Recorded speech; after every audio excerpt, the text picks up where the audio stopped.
Looking to find out more about how capital gains 6-year absence rule can save you thousands of dollars when you sell your investment property? Here's what you need to know. Hello everyone, Shukri Barbara here from Property Tax Specialists. I'm here to help you navigate the complexities of Australia's property tax regulations. Capital gains tax is the contribution you have to make to ATO if you make a capital gain on the sale of your investment property. Unfortunately, it's an inevitable part of the investment journey for most people who make a profit when selling their investment property. But tax law allows for a few exemptions and concessions, such as the 6-year absence rule, which could help property investors save thousands of dollars. So in this video, I'm going to give you an overview of the capital gains tax concession for the 6-year absence rule, including what it is and how it works. But before I do that, you should know that this information is intended to be a guide only, providing an overview of general information available to property buyers and investors. This guide is not intended to be an exhaustive source of information, should not be seen to constitute legal, tax or investment advice. You should, where necessary, seek your own advice for any legal, tax or investment issues raised in your affairs. Let's start off with the main residence exemption and how it fits into the 6-year absence rule. Basically, according to ATO, if your property is considered your main residence, you won't have to pay capital gains tax on the eventual sale. This is because you typically won't produce assessable income from your family home. For your property to be considered a main residence, you'll have to show ATO that you have lived in the property, you keep your belongings there, you use the property's address to receive your postal mail, and as your home on the electoral roll, and you have all the utilities connected in your name. Now, why is this important to you as an investor?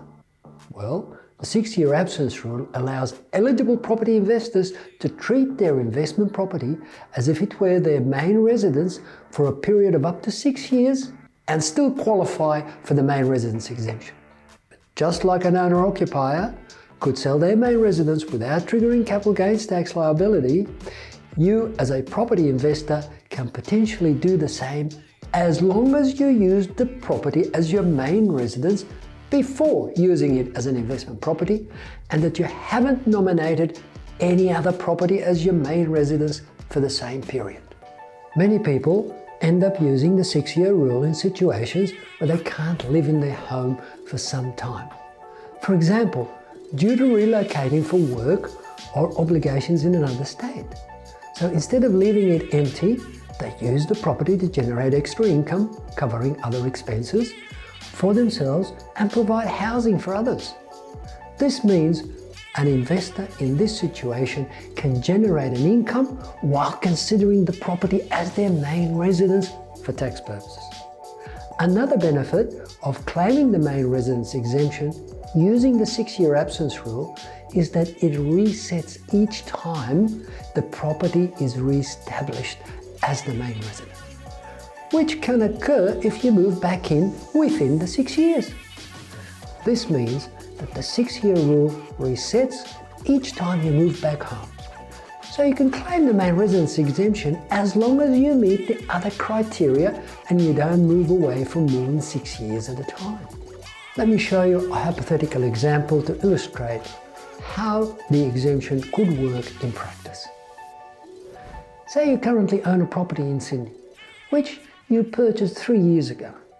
You've lived in the property for as long as you've owned it.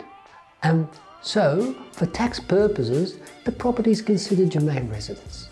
Last month, you were offered a temporary work placement in Canberra, which you decided to accept. While you were there, the company paid for your Airbnb, so there was no need to treat any other property as your main residence.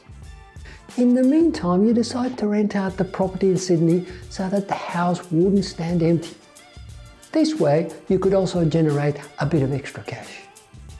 After 6 months, you get offered a permanent position in Canberra, which you accept. you decide to rent out the property there for the first 2 years and keep renting out your Sydney property. But eventually you decide it's time to sell the property so that you can buy a home in Canberra. You'd only been away from your main residence for 2.5 years. So ATO allows you to claim the main residence exemption concession because of the 6-year absence rule. So the good news is property investors also have the opportunity to claim the main residence exemption. You just need to know how to plan and properly apply the 6-year rule. I hope you found value in this video. If you did, make sure to click the like button and the subscribe for more property investment tips. Otherwise, that's it from me.